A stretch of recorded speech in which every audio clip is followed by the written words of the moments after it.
સાવલી તાલુકા પંચાયત અને જિલ્લા પંચાયતની બેઠકો પર આ વખતે ખરાખરીનો ચૂંટણી જંગ ખેલાશે.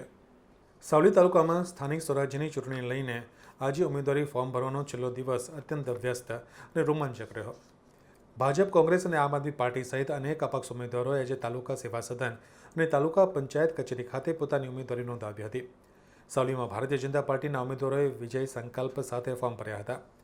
ઉમેદવારોએ ઉમેદવારીપત્ર ભરવા નીકળેલ રેલીમાં કાર્યકરોનો ઉત્સાહ જોવા મળ્યો હતો. ભગવા ખેસ અને પક્ષના ઝંડાઓ સાથે મોટી સંખ્યામાં સમર્થકો રેલીમાં ઉમટી પડતા સાવલીના માર્ગો કેસરી રંગે રંગાયા હતા. ધારાસભ્યએ આ પ્રસંગે તમામ બેઠકો પર ભવ્ય વિજયનો વિશ્વાસ વ્યક્ત કર્યો હતો. બીજી તરફ કોંગ્રેસ પક્ષ દ્વારા પણ પરિવર્તનના નારા સાથે વાસ્તે ગાસ્તે ઉમેદવારીપત્રો ભરવામાં આવ્યા હતા. કોંગ્રેસના ઉમેદવારોએ પોતાના સમર્થકો સાથે કચેરીએ પહોંચી શક્તિ પ્રદર્શન કર્યું હતું.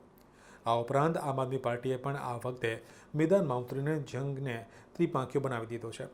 અનેક બેઠકો પર અપક્ષ ઉમેદવારોએ પણ ફોર્મ ભરીને રાજકીય સમીકરણોને વધુ રસપ્રદ બનાવી દીધા છે. સવારથી જ સાવલી તાલુકા પંચાયત અને સેવા સદન ખાતે ભારે ભીડ જોવા મળી હતી.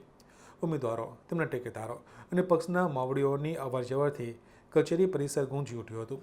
ઢોલ નગારા અને વિજય નારાઓ વચ્ચે ચૂંટણી અધિકારીઓ સમક્ષ વિધિવત રીતે ફોર્મ રજૂ કરવામાં આવ્યા હતા. સાવલી તાલુકા પંચાયત અને જિલ્લા પંચાયતની બેઠકો પર આ વખતે ખરાખરીનો જંગ ખેલાશે તેવું અત્યારથી જ જણાઈ રહ્યું છે. હવે જોવાનું એ રહેશે કે ફોર્મની ચકાસણી બાદ મેદાનમાં કેટલા ઉમેદવારો રહે છે અને સાવલીની જનતા કોના પર પસંદગીનો કળશ ઢોળે છે.